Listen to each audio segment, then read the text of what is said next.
I am with Kate Smurthwaite and Harry Brunskill to talk about a very special event happening on the 20th of November. Hello, both of you. Thank you for joining me. Hello.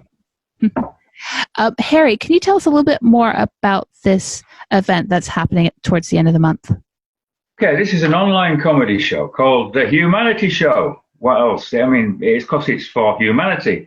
It's at 7 p.m. on November the 20th, and it stars Kate, here, Juliet Myers, who's bringing her dog, and Charmian Hughes. The donations and the ticket sales will go to the Disasters Emergency Committee for the world's poorest people, including Yemen, where people are they're having to deal with bombs and drought and cholera, and now COVID-19. Well, that's it. As much as we sort of are frustrated and worried about COVID-19, when you think about people who are living in places like Yemen, in Lebanon, places who might not have, who probably for the last 10 years have had a sort of needs to support refugees and people fleeing war, and then you put COVID on top of that, and it's almost unimaginable how difficult that is. So we're hoping it's going to go viral. Who knows? You know, starting in Furnace, Tomorrow the World.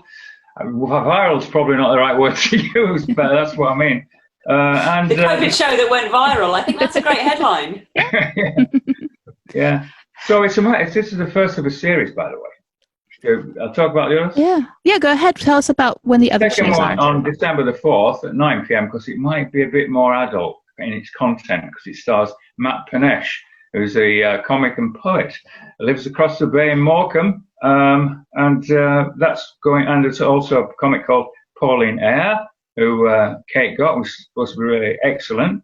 So that's for the whole project. That goes to the whole project, which is helping refugees abandoned on Lesbos by us and other people. The third show, Kate's Christmas Spectacular, will go, and she's bringing her own guests on December 18th, and that's for Furnace Refugee Support, right here, with our 850 nearly members, many of whom live in Barrow.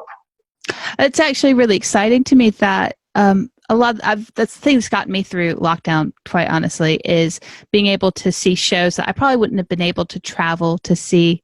And like, I've been watching stuff in America, I've been watching stuff in London and Manchester, and the fact that this is a Zoom, is it over Zoom? Yes. It's on online format, but it's actually talking about sort of our area and the people. It's sort of designed around the people in our area, but truth is, anybody in the world can tune in, which is, I think, so special. So thank you so much for organizing this. Mm-hmm. Now, Kate, you've come to this area before, and this was about 2 years ago. So do you think that with everything that's happened in the world in the last year or so, that's going to sort of inform your comedy?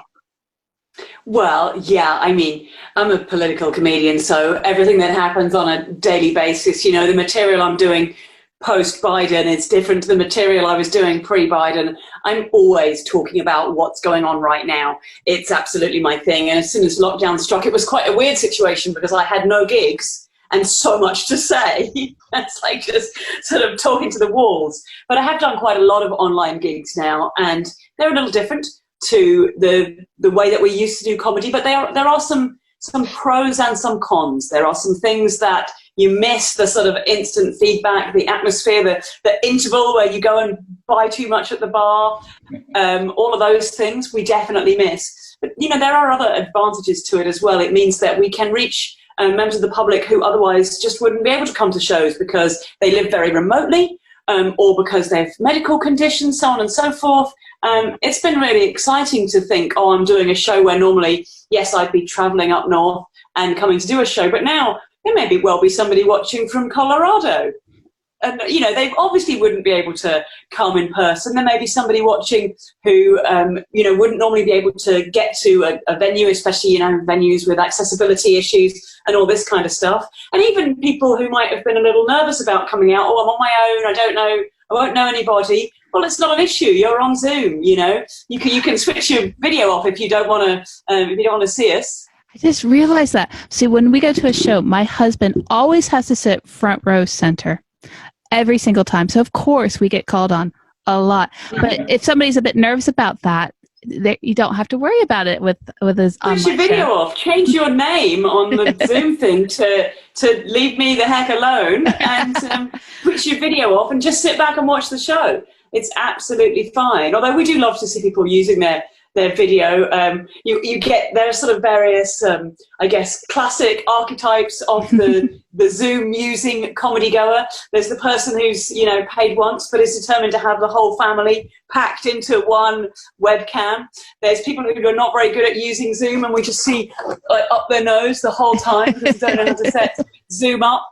There's people who are trying to eat their dinner while they're doing it, and so you can see like the sort of steam rising off it, or they've carried it with them when they go to make a cup of tea, and you can see that you're being carried around the house, and then at one point you're like, are you on the toilet?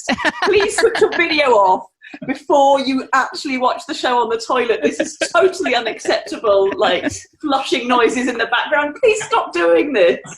And of course the Zoom will often switch to you if you're the one making the loudest noise. So you have to be really careful that you don't just sort of loudly let rip on the sofa or something, and then it's like live action cutting to the gentleman who just broke wind in row 3. All right, I mean, there's all sorts of pitfalls, but it's also its own very fun and very unique thing.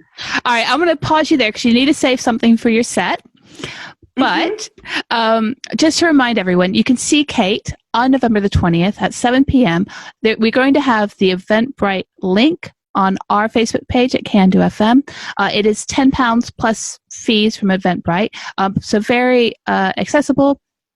And you can see Kate again on the 18th of December for her big Christmas show.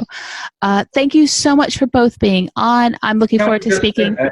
Just saying, you're doing a grand finale wrap up there. But just so that people who are listening or watching might know, search for the Humanity Show on Facebook, and that will take you to the events page where you will find a link to the tickets. If you're going, after you bought your tickets, click going. So I'll know you're going to be there or interested, and then we'll give you updates on this show.